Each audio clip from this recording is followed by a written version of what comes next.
பேபிக்கு பிளான் பண்ணிட்டோம். பேபி நிக்கல. என்ன இது சும்மா சும்மா நம்மளுக்கு ஏன் ஹார்மோன் வந்து நம்ம பேபிக்காக பிளான் பண்ணல. எனக்கு அந்த மாதிரி இருக்கு, அந்த மாதிரி சிம்பத்தி கிரியேட் பண்ணவும் நான் மாட்டேன், நான் யார்ட்டும் சொல்லவும் மாட்டேன். Hi hello friends, welcome to our channel. எல்லாரும் எப்படி இருக்கீங்க? நல்லா இருக்கீங்களா? நல்லா இருப்பீங்கன்னு நம்புறேன். இன்னைக்கு என்ன வீடியோ பார்க்க போகிறோம் அப்படின்னா, நான் வந்து இன்னைக்கு வந்து என்னை பற்றின வீடியோஸ் நான் உங்ககிட்ட சொல்ல போகிறேன். என்னை பற்றி நான் வந்து உங்ககிட்ட ஷேர் பண்ண போகிறேன். ஏன்னா இத்தனை நாள் வந்து நான் யார்கிட்டையுமே நான் சொல்லாமல் இருந்தது. நிறைய பேர் தெரியாது. என்னோட க்ளோஸ் சர்க்கிள், க்ளோஸ் ஃப்ரெண்ட்ஸு, என்னோட க்ளோஸ் ஃபேமிலிஸ் மட்டும்தான் தெரியும். மற்றபடி வேறு யாருக்குமே தெரியாது எனக்கு என்னென்ன இஷ்யூஸ் இருக்குது, நான் ஏன்னா யார்கிட்டையுமே சொல்கிற பர்சன்ஸாக நான் கிடையாது. நம்மளுக்கு இந்த மாதிரி இருக்குது, நம்மளுக்கு அந்த மாதிரி இருக்குது, அந்த மாதிரி சிம்பத்தி கிரியேட் பண்ணவும் நான் மாட்டேன், நான் யார்ட்டும் சொல்லவும் மாட்டேன்.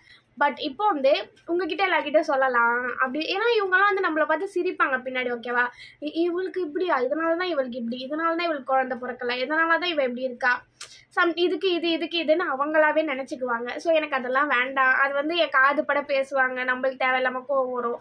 அதனால நம்ம எதுக்கு மற்றவங்ககிட்ட ஷேர் பண்ணோம் அப்படின்னு சொல்லி நான் ஷேர் பண்ணவே மாட்டேன். பட் இப்போ வந்து நீங்கள் வந்து என்னை ஹர்ட் பண்ணாதவங்க. ஸோ எனக்கு யாருமே இது வரைக்கும் அல்ஹம்துலில்லாஹ் யாருமே எனக்கு வந்து பேட் கமெண்ட் வந்து பண்ணதில்லை. இருக்கிற இந்த 2000 சப்ஸ்கிரைபர்ஸ் இருந்தாலுமே யாருமே நான் பேடாக கமெண்ட் பண்ணல. ஸோ நான் வந்து உங்ககிட்ட ஷேர் பண்ணலாம் என்னை பற்றி.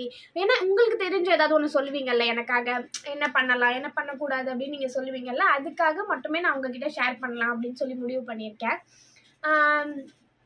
எனக்கு என்னென்னலாம் ப்ராப்ளம்ஸ் இருக்குது, ஏன் இந்த ப்ராப்ளம்லாம் எனக்கு வந்துச்சு, அப்புறம் நான் இப்படி ஆடினா இது கேமரா வந்து இதுவாகுது போல், சூப்பராக இருக்குப்பா.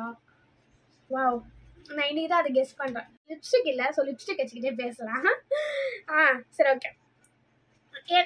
என்ன நம்மளுக்கு என்ன பிரச்சனை, நம்மளுக்கு ஏன் அப்பப்போ டயர்டாகிடுது, அப்பப்போ எனக்கு வந்து எங்கேயுமே போனால் செட் ஆகலை, என்ன சொல்கிறது, எந்த ஒரு ட்ராவல் செட் ஆகலை. ஃபர்ஸ்ட்லாம் ட்ராவல்லாம் நல்லா செட் ஆகும், இப்போ வந்து எனக்கு ட்ராவலிங்கே செட் ஆகலை, எதுலேயுமே என்னால் போகவே முடியல. என்ன பண்ணுறது, ஏன் நம்மளுக்கு செட் ஆகலை அப்படின்னு எனக்கே 1008 கேள்வியாக இருந்துச்சு. சின்ன வயசில் எனக்கு எதெல்லாம் பிடிச்சதோ இப்போ அதெல்லாமே பிடிக்காம போகுது. ஓகே, இந்த மாதிரி 1008 எனக்கு பிரச்சனை வந்துட்டே இருந்துச்சு. இது வந்து ஒன் ஆஃப் த சிம்டம்ஸ் தான். எனக்கு எங்கேயாச்சும் போனால் ரொம்ப டயர்டாகிடுவேன், எக்ஸ்ட்ரீம் டயர்டாகிடுவேன். டஸ்ட் அலர்ஜி, சும்மா பெருக்குனா கூட டஸ்ட் அலர்ஜி ஆகிடுது. என்ன இது சும்மா சும்மா நம்மளுக்கு ஏன் ஹார்மோன்ஸ் இந்த மாதிரி. எனக்கு வந்து இந்த மாதிரி சிக்கன்லாம் பிடிக்கவே பிடிக்காது. பட் சிக்கன் ரைஸ் பிடிக்கும், அதில் இருக்க ரைஸ் மட்டும் சாப்பிடுவேன், பட் சிக்கன் சாப்பிட மாட்டேன். சிக்கன் பிரியாணியில் குஸ்கா மட்டும் சாப்பிடுவேன், நான் சிக்கன் சாப்பிட மாட்டேன். இதே தான் எனக்கு ரொட்டீனாகவே இருக்கும். ஆனால் இப்போ வந்து அதிகமாக கிரேவிங்ஸ்லாம் இருக்குது அப்படின்னு சொல்லிட்டு இருந்துச்சு. சரி, ஓகே, இதெல்லாம் எனக்கு எப்போ என்ன ஆச்சு அப்படின்றத சொல்லாமே நான் இதெல்லாமே சொல்லிகிட்ருக்கேன். நான் இப்போ வந்து எனக்கு என்ன ஆச்சுன்றதை நான் வந்து ஆரம்பிக்கிறேன். அதான் மேரேஜ் ஆச்சு. மேரேஜ் ஆனதுக்கப்புறமா ஒரு 2 இயர்ஸ் வந்து நாங்கள் எப்படி சொல்கிறது, 2 இயர்ஸ் வந்து நம்ம பேபிக்காக பிளான் பண்ணலை. ஆஃப்டர் 2nd இயர் வந்து பேபிக்கு பிளான் பண்ணிட்டோம். பேபி நிற்கலை அப்படின்னோடனே என்ன ஆச்சு, டாக்டர் கிட்ட போய் கன்சல்ட் பண்ணி பார்க்கலாம் ஏன் நிற்கலை அப்படின்னு சொல்லிட்டு டாக்டர் கிட்ட கன்சல்ட் பண்ண போனோம். அப்போது என்ன சொல்கிறது, ஒரு டாக்டர் அவங்களுக்கு வந்து தெரியலன்னு சொல்லியிருக்கலாம், இல்லை வேற எங்கேயாச்சும் போய் பாருன்னு சொல்லியிருக்கலாம். பட் இங்கே வந்து ஃபேமஸ் டாக்டர் தான், ஆனால் அவங்க கைனக் தான். பட் அவங்களுக்கு தைராய்டை பற்றி தெரியல. நான் என்ன பண்ணேன், இந்த மாதிரி சொன்னேன், இந்த மாதிரி 0.00 தான் இருக்குது, ஒன்றும் இஷ்யூ இல்லை, தைராய்டில் உங்களுக்கு எதுவுமே கிடையாது. எனக்கு வந்து ஏன்னா தைராய்டு இருக்குது, அதை சொல்லாமே நான் இதெல்லாம் சொல்லிகிட்ருக்கேன். எனக்கு வந்து தைராய்டு இருக்குது அப்படின்னு சொல்லியிருந்தாங்க. எனக்கு இந்த மாதிரி தைராய்டு இருக்குது, ஆனால் உங்களுக்கு 0.00 தான், இது வந்து ஒன்றுமே இஷ்யூ கிடையாது அப்படின்னு நான் அத்தனை வாட்டி கேட்டேன். மேம் வந்து இஷ்யூ இருந்தால் சொல்லுங்கள், நம்ம என்ன இப்போவே க்யூர் பண்ணிக்கிட்டால் நல்லது, ஏன்னா அது வந்து லைஃப் லாங் வந்து மெடிசன் சாப்பிட்ற மாதிரி தானே இருக்கும் அப்படின்னு. ஒன்றும் இல்லை அப்படின்னாங்க. இல்லை அவங்க சொன்னதில் தப்பா, இல்லை அவங்க கரெக்டாக தான் சொன்னாங்களான்றது எனக்கு தெரியல, தெரியாமல் அவங்க மேலே பழி போடக்கூடாது. ஒன்றுமே இல்லை ப்ராப்ளமும், நீங்கள் மெடிசன்ஸ்லாம் எடுக்க வேண்டாம், நார்மலாகவே இருங்க அப்படின்னு சொன்னாங்க. சரி, ஓகேன்னு சொல்லி நானும் விட்டுட்டு ஆஃப்டர் ஒரு 6 மந்த் இருக்கும். சரி மறுபடியும் போய் பார்ப்போம் அப்படின்னு சொல்லிட்டு மறுபடியும் வேறு டாக்டர்கிட்ட போய் பார்த்தேன். மறுபடியும் அவங்களும் எல்லா டெஸ்ட்டும், ஒவ்வொரு டாக்டர்ஸ் வந்து எல்லா டெஸ்ட்டுமே எடுக்க சொல்லுவாங்கள்ல, அதேமாதிரி இவங்களும் எல்லா டெஸ்ட்டுமே எடுக்க சொன்னாங்க. எல்லா டெஸ்ட்டுமே எடுக்க சொன்னால் ஒரு 6 மந்தில் தைராய்டு வந்து அதிகமாக ஆகிட்டுருக்கு, என்னடா இது இவ்வளோ அதிகமாகிட்டே, இதுக்கு முன்னாடி யார்கிட்ட போனீங்க அப்படின்னு கேட்டாங்க. அந்த ரிப்போர்ட்டை எடுத்து காமிச்சேன் நான் இந்த மாதிரின்னு. அவங்க வந்து மெடிசன் கொடுத்துருக்கலாமே, கம்மி எம்ஜியாக கொடுத்துருக்கலாமே, உங்களுக்கு வந்து க்யூர் ஆகிருக்குமே அப்போவே பார்த்துருந்தா. இப்போ வந்து இவ்வளோ அதிகமாக ஆகிடுச்சு, இப்போ எப்படி க்யூர் ஆகும் உங்களுக்கு, இப்போ வந்து அதிகமாக இருக்குது, உங்களுக்கு டோசேஜ் அதிகமாக தான் தருவோம் அப்படின்ட்டாங்க.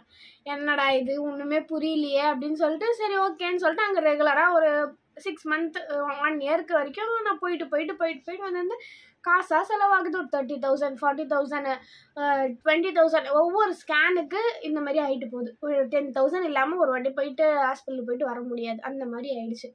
என்னடா இது மறுபடியும் இவ்வளோ செலவாகிக்கிட்டே இருக்கே, நம்மளுக்கு இந்த மாதிரி இஷ்யூஸ் இருக்கே, என்ன பண்ணுறதுன்னு யோசிச்சு பார்த்தேன். அதிகமாகிட்டே தான் போகுது, நம்ம கம்மி ஆகலை. நான் என்ன பண்ணேன், விட்டுட்டேன். சரி ஓகே, அந்த ஒரு 1 இயரா, அந்த 1 இயர் வந்து தேர்ட் இயர் வந்து நான் ஃபுல்லாக மெடிசன் ஃபுல்லாகவே ட்ரை பண்ணி பார்த்துட்டு, ஓகே நம்மளால் காசும் நம்மளால் அஃபோர்ட் பண்ண முடியல, ஏன்னா எல்லா மெடிசன்ஸுமே ரேட்டு தான், எல்லாமே ரேட்டாக இருக்குது, நம்மளால் எதுவுமே பண்ண முடியலன்னு சொல்லி அந்த ஒரு வருஷம் நம்ம எல்லா மெடிசன்ஸும் எடுத்து பார்த்தாச்சு. தைராய்டு மட்டும் ரெகுலராக எடுத்துகிட்டு இருந்தேன், மீதி எல்லாமே எடுத்து பார்த்தாச்சு. எதுவுமே எனக்கு இந்த தைராய்டு அதிகமாக எனக்கு வந்து பிசிஓஎஸ் வந்துடுச்சு. ஏன்னா தைராய்டு இருந்தால் பிசிஓஎஸ் வருமா, மோஸ்ட்லி வருமா. பிசிஓஎஸ் வந்துடுச்சு. எனக்கு இன்னமும் அப்படியே வெயிட் கெயின் ஆகிட்டே இருக்குது. நான் வந்து காலேஜ் படிக்கும்போது தான் செம்ம ஒல்லியாக இருப்பேன், இப்போ வந்து நான் குண்டாயிட்டேன். என்னடா இது ஒன்றுமே புரியலையே, நம்ம எல்லா ஹாஸ்பிட்டலும் கரெக்டாக தானே போய் பார்க்குறோம், எல்லா ஸ்கேனும் கரெக்டாக எடுக்கிறோம், எல்லா மெடிசன்ஸும் டைமிங்க்கு ஒரு டேப்லெட்.